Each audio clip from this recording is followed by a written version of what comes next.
Malam itu, lalu Satria Wijaya hanya ingin pulang seperti biasa setelah kerja, melewati jalan sepi yang sudah ia kenal sejak kecil. Jalan yang selalu ia anggap aman meski orang-orang kampung terus memperingatkannya tentang satu tempat terlarang, Batu Golok.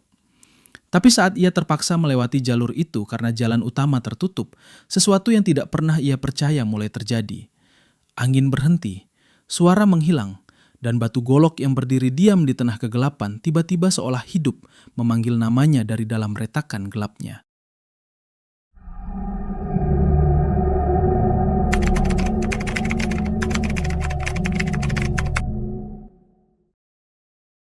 Di sebuah desa kecil di Lombok bagian utara yang dikelilingi bukit dan ladang jagung, hiduplah seorang pemuda bernama Lalu Satria Wijaya. Umurnya 22 tahun, tubuhnya tinggi sekitar 175 cm dengan kulit sawo matang khas orang Sasak. Ia dikenal sebagai pemuda yang cerdas, tapi keras kepala. Sejak kecil, Satria sering menganggap cerita-cerita tua dari orang kampung hanyalah takut-takuti anak kecil. Ia bekerja sebagai pengantar hasil kebun ke pasar kecamatan. Setiap perjalanan melewati jalan sepi yang diapit hutan kecil dan batu-batu besar yang tidak beraturan. Di antara semua tempat yang ia lewati, ada satu lokasi yang selalu dihindari warga. Batu Golok. Batu itu besar, berdiri sendiri di tengah tanah lapang. Bentuknya aneh, seperti ada celah menyerupai mulut yang menganga. Warga sekitar percaya tempat itu bukan sekedar batu biasa.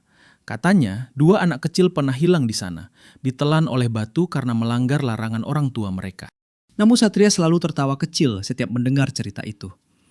Batu bisa makan orang, itu cuma cerita nenek-nenek, katanya suatu hari pada temannya di warung kopi.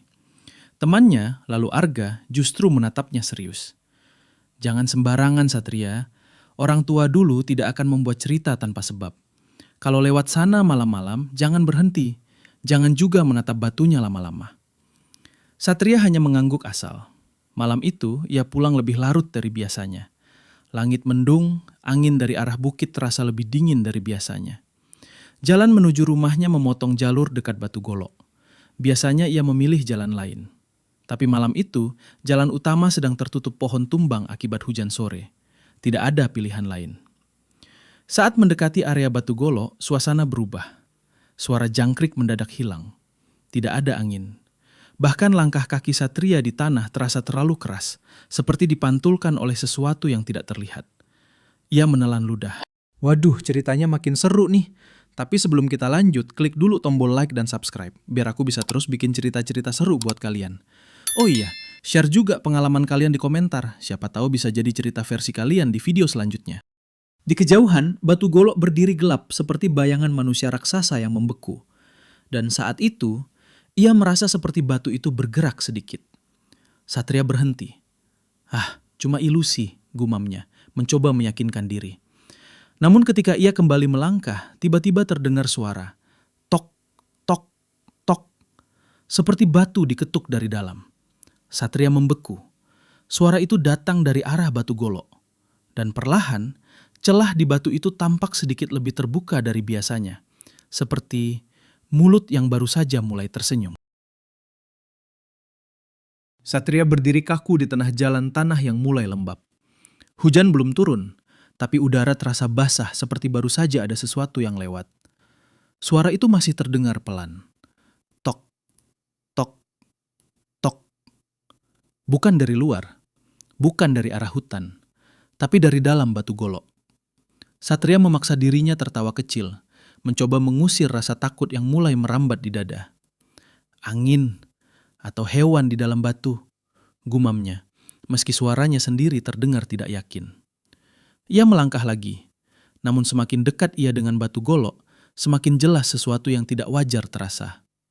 Batu itu bukan hanya diam, ia seperti bernapas sangat lambat. Permukaannya yang keras tampak seperti kulit tua yang menegang. Dan celah di tengah batu itu kini terlihat seperti retakan yang menyerupai mulut manusia, sedikit terbuka. Satria berhenti tepat di depan batu. Ia tidak ingin melihat, tapi matanya seperti dipaksa menatap. Di dalam celah itu, gelap, terlalu gelap. Namun di balik kegelapan itu, ada sesuatu yang bergerak pelan.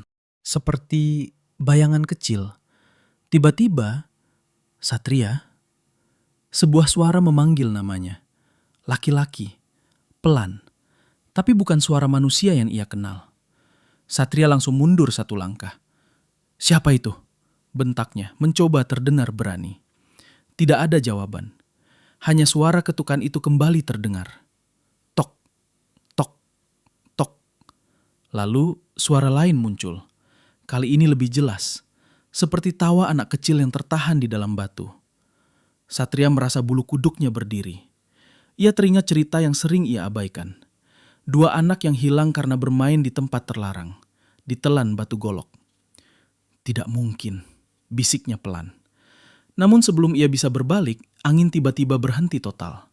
Dan dari dalam batu, suara berubah, menjadi suara yang lebih jelas, lebih dekat, seperti seseorang yang sedang menempelkan mulutnya ke celah batu dari dalam. "Kamu juga sendirian malam ini?" Satria mundur lagi, tapi kakinya terasa berat, seperti tanah mulai menahannya. Ia menoleh ke belakang. Jalan pulang tampak lebih jauh dari sebelumnya. Lebih panjang, lebih gelap. Seolah-olah batu golok tidak hanya ada di sampingnya, tapi juga mulai menggeser dunia di sekelilingnya. Dan saat ia kembali menatap batu itu, celahnya sudah terbuka sedikit lebih lebar. Seperti seseorang di dalamnya sedang mencoba keluar. Satria kini tidak lagi bisa menganggap ini sekedar angin atau ilusi. Tanah di bawah kakinya terasa semakin lunak, seperti bukan lagi tanah, tapi sesuatu yang menahan pergelangan kakinya perlahan. Setiap kali ia mencoba bergerak mundur, langkahnya justru terasa makin berat. Dari dalam batu golok, suara itu kembali terdengar, lebih jelas, lebih dekat. "Satria, di sini gelap." Suara itu kini bukan lagi sekedar bisikan. Ia terdengar seperti anak kecil, tapi ada sesuatu yang salah. Terlalu lama, terlalu dalam, seperti suara itu sudah lama terpendam di dalam batu. Satria mengumpulkan sisa keberaniannya. "Siapa kamu?" teriaknya. Kali ini benar-benar panik. Hening. Lalu, tok, tok, tok. Retakan di batu golok melebar sedikit lagi. Dan dari dalamnya muncul sesuatu yang membuat Satria hampir kehilangan napas. 2 tangan kecil, pucat, keriput seperti batu yang hidup. Tangan itu meraba-raba udara di luar celah, seolah mencari sesuatu atau seseorang. "Satria," suara itu kembali memanggil. Kini lebih jelas, lebih dekat dengan namanya. Satria tersadar. Itu bukan hanya suara, itu memanggilnya masuk. Ia mencoba berlari, namun saat ia menoleh ke jalan pulang, jalan itu sudah tidak sama lagi. Yang ada hanya hamparan gelap, seolah dunia di belakangnya sudah ditutup. Angin tidak ada, suara tidak ada, hanya batu golok, dan celahnya yang kini terbuka seperti pintu. Tiba-tiba, suara lembut terdengar dari belakangnya, tepat di telinganya. "Kami juga dulu tidak pulang." Satria menoleh cepat. Tidak ada siapa-siapa, tapi kakinya kini tidak bisa bergerak lagi. Tanah sudah berubah menjadi seperti batu yang sama dengan batu golok. Retakan di batu itu kini memancarkan dingin yang menusuk, seperti napas dari dalam kubur. Dan satu hal terakhir yang Satria lihat sebelum semuanya gelap adalah dirinya sendiri, tercermin di dalam batu golok, berdiri di dalam kegelapan yang sama dengan anak-anak itu. Ia tidak sedang ditarik masuk. Ia sudah berada di ambang, menjadi bagian dari batu itu.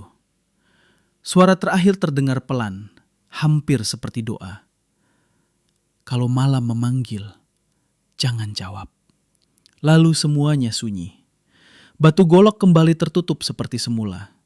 Diam. Tak ada tanda bahwa seseorang pernah berdiri di depannya malam itu. Hanya angin yang kembali bergerak. Pelan. Seperti tidak pernah terjadi apa-apa. Dan legenda itu tetap hidup di Lombok. Bahwa batu golok tidak pernah benar-benar menelan orang. Ia hanya menunggu sampai mereka percaya bahwa ia tidak nyata.